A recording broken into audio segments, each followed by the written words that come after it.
അവരെ അവരായി വളർത്താൻ മാതാപിതാക്കൾ എടുത്ത ത്യാഗം ചെറുതല്ല. ഇത്രമാത്രം ആഗ്രഹിക്കുകയും ഇത്രമാത്രം ഉള്ളൊരുകി പ്രാർത്ഥിച്ചിട്ടുണ്ടാകും തൻ്റെ മകന് ഒരു ജോലി ലഭിക്കുന്നതിനും ഒരു വിവാഹം കഴിപ്പിക്കുന്നതിനുമായിട്ട്. അതുകൊണ്ട് ചെന്നു കയറുന്ന ഒരു സ്ത്രീ മൂലം ഒരിക്കലും ആ കുടുംബത്തിൻ്റെ സമാധാനം തകർക്കരുത്. അമ്മയ്ക്ക് 50 60 ഒക്കെ പ്രായമായിരിക്കും കാണുക. അവർ ഇതിനോടകം പഠിച്ചു വന്ന ശീലങ്ങളുണ്ട്, ചില കാര്യങ്ങളുണ്ട്. അതൊക്കെ അവർ വർഷങ്ങളായി ആർജിച്ചെടുത്തതാണ്. ചിലപ്പോൾ അവരുടെ അനുഭവങ്ങളായിരിക്കാം അവരെ വ്യത്യസ്തമായി പെരുമാറാൻ പ്രേരിപ്പിക്കുന്ന ഒരു ഘടകം കൂടി.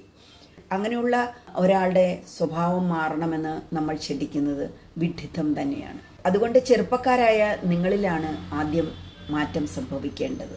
അമ്മയുടെ ഇഷ്ടങ്ങൾ മനസ്സിലാക്കി അവർക്ക് കൂടുതൽ പരിഗണന നൽകുമ്പോൾ ഏത് ഭർത്താവും നിങ്ങളെ സ്നേഹിക്കും. ഭർത്താവിനെ മയക്കിയെടുക്കാനുള്ള ഏറ്റവും നല്ല മാർഗം ഭർത്താവിൻ്റെ വീട്ടുകാരെ സ്നേഹിക്കുക, അംഗീകരിക്കുക, പരിഗണിക്കുക എന്നുള്ളത് തന്നെയാണ്. ഭർത്താവിൻ്റെ കുടുംബാംഗങ്ങളെ ഓരോരുത്തരെയും ഉൾക്കൊണ്ടു നോക്കൂ, സ്നേഹിച്ചു നോക്കൂ. അപ്പോൾ തീർച്ചയായും നിങ്ങളുടെ ഭർത്താവിൻ്റെ മാറ്റം സ്നേഹമായി നിങ്ങളിലേക്ക് ഒഴുകിയെത്തുന്നത് നിങ്ങൾക്ക് അനുഭവിച്ചറിയുവാൻ കഴിയും. തീർച്ച. വിവാഹ ജീവിതത്തിൽ പരാജയപ്പെട്ട പുരുഷന്മാരെ ശ്രദ്ധിച്ചു നോക്കിയിട്ടുണ്ടോ?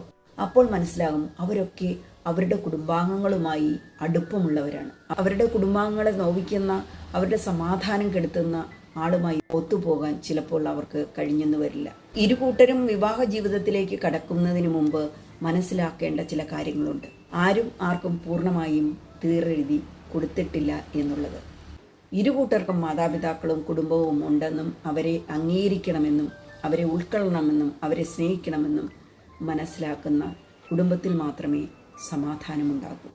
വിട്ടുവീഴ്ച മനോഭാവവും ആ ബന്ധത്തിൽ കൂടുതൽ ദൃഢതയും വിശ്വാസവും സ്നേഹവും കരുതലും ഒക്കെ കാണും.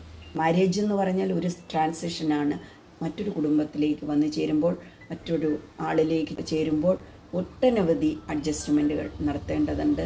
അഡ്ജസ്റ്റ്മെൻറ്റ് എനിക്ക് ഉണ്ടാക്കിയെടുക്കേണ്ടത് ആവശ്യമാണെന്ന് സന്തോഷപൂർവ്വം ഉൾക്കൊള്ളുമ്പോൾ തീർച്ചയായും നിങ്ങളുടെ കുടുംബം ഏറ്റവും സന്തോഷകരമായി മുന്നോട്ട് കൊണ്ടുപോകാനുള്ള കരുത്ത് നിങ്ങൾക്ക് ലഭിക്കുക തന്നെ ചെയ്യും. ഏവർക്കും നന്ദി, സ്നേഹം.